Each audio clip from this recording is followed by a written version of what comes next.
Les impôts les plus étranges à travers l'histoire. L'histoire a prouvé que rien n'est à l'abri de l'impôt. Il semble que presque tout ait été taxé à un moment ou à un autre. Nous avons donc pensé à jeter un coup d'œil à certaines des taxes les plus étranges, et les plus farfelues, imposées au public à travers l'histoire. La taxe sur les fenêtres. Au XVIIIe siècle, la Grande-Bretagne avait besoin d'une manière sournoise de collecter des impôts sur les riches sans avoir l'air de percevoir des impôts sur eux. Alors ils ont placé une taxe sur les fenêtres. La logique derrière cela était que les gens pauvres avaient seulement une ou deux fenêtres dans leur maison, tandis que les riches avaient des maisons plus somptueuses, parfois avec des dizaines de fenêtres. La taxe du papier peint. La taxe sur les fenêtres n'était pas la seule fois où les Anglais ont essayé de trouver des façons créatives de taxer les riches. En 1712, les législateurs ont mis en place une taxe sur le papier peint imprimé, que les constructeurs ont immédiatement contourné en accrochant le papier peint uni, puis en peignant le dessin plus tard. La taxe sur les chapeaux. En 1784, en Angleterre, il y avait aussi une taxe sur les chapeaux. Atters a rapidement cessé d'utiliser le mot chapeau, qui a conduit à une taxe sur tout ce qui pourrait être porté sur la tête,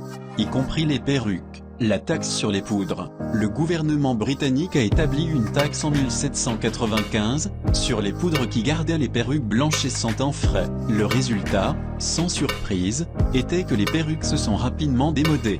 La taxe sur les habits de cow-boy. Si vous voulez être un cow-boy et porter la grande boucle de ceinture avec les dessins ornés, cela vous coûtera. Parce qu'aujourd'hui, au Texas, il y a une taxe supplémentaire sur les boucles de ceinture. Tous les autres engins, la ceinture, les bottes, le chapeau et tout le reste de l'équipement, ne sont pas assujettis à des taxes supplémentaires, mais selon la loi du Texas, la boucle elle-même est considérée comme un accessoire et non comme un vêtement essentiel.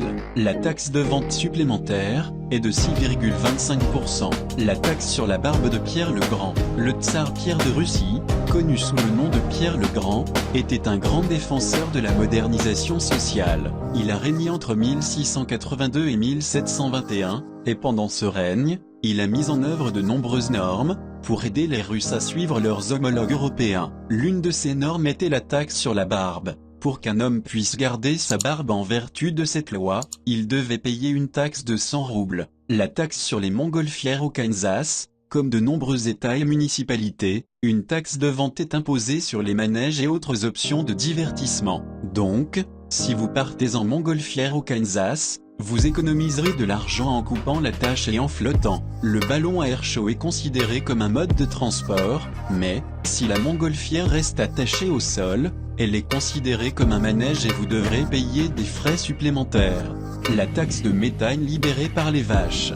Des études ont montré que le méthane libéré par les vaches peut représenter jusqu'à 18% des gaz à effet de serre en Europe, de sorte que plusieurs pays européens imposent une taxe sur les agriculteurs, afin de freiner l'épidémie de gaz bovine. Le Danemark en subit le poids. Chaque vache flatulente coûte 110 $ aux agriculteurs. La taxe sur les cigarettes. Les fumeurs sont habitués à payer plus d'impôts sur les cigarettes, pour inciter à cesser de fumer, mais en 2009, les citoyens d'une province chinoise étaient confrontés au scénario inverse, fumer ou payer. À l'époque, la Chine était dans une crise économique difficile, et les taxes sur les cigarettes fournissaient des revenus réguliers. Les fonctionnaires ont estimé que la meilleure façon de stimuler davantage les revenus était de fixer des quotas pour les ventes de cigarettes. En fait, un village a reçu l'ordre d'acheter 400 cartouches de cigarettes par an pour ses fonctionnaires. L'objectif était à la fois d'augmenter les revenus